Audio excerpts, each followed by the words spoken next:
अस्सलामुअलैकुम दोस्तों, क्या हाल चाल है आपका? ठीक ठाक है। टेक्निकल बंदे पे आपका मेज़बान मोहम्मद आसिफ अफजल हाजिर है। दोस्तों, हमने लास्ट लेक्चर में सी प्रोग्राम के बेसिक स्ट्रक्चर पे बात की थी। आज उसी पे हम जो है मज़ीद डिस्कशन करेंगे। यानी हमने लास्ट लेक्चर में अपने प्री प्रोसेसर के ऊपर जो है बात की थी। प्री प्रोसेसर डायरेक्टिव जो है वो क्या होती हैं, प्री प्रोसेसर जो है वो क्या होता है, और हमने इसमें जो है वो एक एग्जाम्पल भी देखी थी इंक्लूड की जो है। आज हम देखेंगे हमारे पास मेन फंक्शन क्या होता है, ठीक है, ये किस तरह से काम करता है, ये क्यों ज़रूरी है, और इसके साथ हम देखेंगे इसकी जो बॉडी होती है हमारे पास उसके अंदर हम क्या लिखते हैं और उसे हम किस तरह से लिखते हैं ये भी देख लेंगे। कोई एक एग्जांपल जो हमने अपने किसी पिछली वीडियो के अंदर जो है वो बनाई थी उसके ऊपर भी हम डिस्कशन कर लेंगे कि किस तरह से वहाँ पे मेन फंक्शन जो आपका एग्जिस्ट करता है और उसकी बॉडी जो है वो कौन सी होती है। चलें जी, हम स्टार्ट करते हैं मेन फंक्शन से जो है, और उसके बाद देख लेंगे बॉडी ऑफ मेन फंक्शन जो है वो कैसे काम करती है। ओके जी, जो हमारे पास मेन फंक्शन है, अगर हम इसकी बात करें कि मेन फंक्शन जो है ये है क्या, तो हम इसे कह सकते हैं कि ये एक ऐसा फंक्शन है जो कि आपका कोर है किसी भी प्रोग्राम का।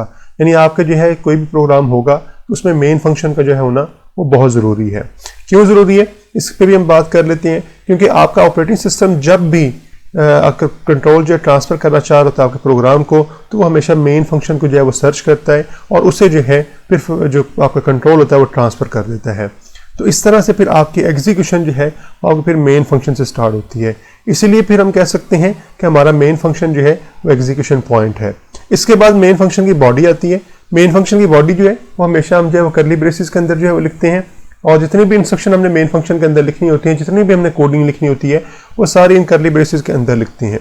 ठीक है जी, और ये जो करली ब्रेसिस के अंदर जितनी भी इंस्ट्रक्शन होती हैं ये आपकी इस फंक्शन से बिलोंग करती हैं। कोई और फंक्शन हम लिखेंगे तो उसकी करली ब्रेसिस जो हैं वो उसके लिए इंस्ट्रक्शन कंटेन कर रही होंगी, लेकिन अगर हम मेन के बाद जो करली ब्रेसिस लिखेंगे तो इसमें सारी जो इंस्ट्रक्शन आएंगी वो मेन से फिर बिलोंग करेंगी। तो इसलिए हम जो है वो मेन को, जिस तरह हमने पहले बात भी की कि एंट्री पॉइंट भी कहते हैं या स्टार्टिंग पॉइंट भी कहते हैं। इसका फ़ायदा जो हमें सबसे बड़ा जो है वो ये है कि जब कंट्रोल जो है वो ऑपरेटिंग सिस्टम ट्रांसफ़र करता है आपके कंपाइलर को या प्रोग्राम को जो है, तो फिर कंपाइलर को पता होता है कि मैंने अपना काम जो है वो कहाँ से स्टार्ट करना है, और वो जो हमारा स्टार्टिंग पॉइंट, ये जो एंट्री पॉइंट होता है वो हमारा हमेशा से जो है वो मेन फंक्शन होता है। ओके जी, हम ज़रा एक एग्जाम्पल जो है जो हमने लास्ट टाइम की हुई है उसको ज़रा देख लेते हैं कि ये एग्जाम्पल जो है किस तरह काम करती है। ये हमारे पास जो है प्रोग्राम है, हमने एक प्रोग्राम जो है अपने किसी लास्ट वीडियो के अंदर जो है वो लिखा था। इसमें हमारे पास ये जो पहली दो लाइंस हैं ये आपकी प्री प्रोसेसर डायरेक्टिव्स हैं, और मैंने आपको पहले ही बताया था ये प्री प्रोसेसर डायरेक्टिव्स हैं, ये प्री प्रोसेसर को बताती हैं कि आपने कौन कौन सी फाइल जो है इस प्रोग्राम के जो है वो हिस्सा बना देनी है। यानी ये क्या करेगी, ये जो दो प्री प्रोसेसर डायरेक्टिव हमने यहाँ पे इस्तेमाल की हैं, ये stdio और कौन आयो, जो हमारे पास दो हेडर फाइल्स हैं। हेडर फाइल्स पे भी हम बात करेंगे क्या होती हैं। तो हेडर फाइल्स दो जो हैं इनको आपने क्या करना है, इंक्लूड कर देना है अपने इस प्रोग्राम के अंदर जो है, और उसके बाद हमारे पास ये हमारा मेन फंक्शन आ जाता है। फंक्शन की पहचान जो हमारे पास बड़ी सिंपल सी होती है, इसके आगे हमारे पास हमेशा जो है पैरेंथेसिस आती हैं। ये अभी मैं सी की बात कर रहा हूँ, तो सी में हमेशा फंक्शन को पहचान की जो है तरीक़ेकार ये है कि जिसके आगे भी पैरेंथेसिस लिखी होंगी वो हमारा फंक्शन होगा। मिसाल के तौर पे हमारे पास क्लियर स्क्रीन के आगे भी पैरेंथेसिस हैं, ये भी फंक्शन है। प्रिंट एफ के आगे भी हमारे पास जो है ये भी पैरेंथेसिस हैं, तो ये भी फंक्शन है। गेट सी एच के आगे भी पैरेंथेसिस हैं, ये भी फंक्शन है। तो अगर आप यहाँ पे देखें तो इस कोड के अंदर 4 फंक्शन हैं।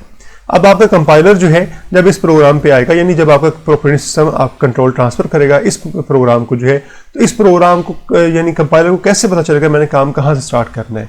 तो याद रखिएगा वो हमेशा जो है वो स्टार्टिंग पॉइंट जो है वो मेन को लेगा, यानी वो यहाँ से स्टार्ट नहीं करेगा, क्लियर स्क्रीन से स्टार्ट नहीं करेगा, प्रिंट एफ से स्टार्ट नहीं करेगा, गेट सी एच से स्टार्ट नहीं करेगा, बल्कि वो हमेशा जो है वो मेन फंक्शन से अपना काम जो है स्टार्ट करेगा। इसलिए हम इसे जो है स्टार्टिंग पॉइंट या एंट्री पॉइंट भी कहते हैं। तो ये हमारे प्रोग्राम का पूरा स्ट्रक्चर है जिसमें हमने बात की थी कि सबसे पहले हमारे पास ये दो लाइन जो है प्री प्रोसेसर डायरेक्टिव्स हैं, उसके बाद हमारे पास जो ये मेन फंक्शन है, उसके बाद हमारे पास ये बॉडी है, और इस बॉडी के अंदर जितनी भी इंस्ट्रक्शंस लिखी गई हुई हैं वो सारी की सारी इस फंक्शन से जो है वो बिलोंग करती हैं। तो आपको समझ आ गई होगी कि मेन फंक्शन जो है वो क्यों ज़रूरी है और ये क्या काम करता है और इसकी बॉडी जो है वो क्या होती है।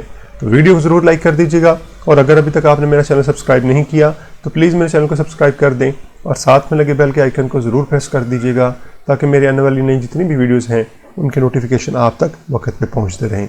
ओके जी, मिलते हैं अपनी नेक्स्ट वीडियो के अंदर।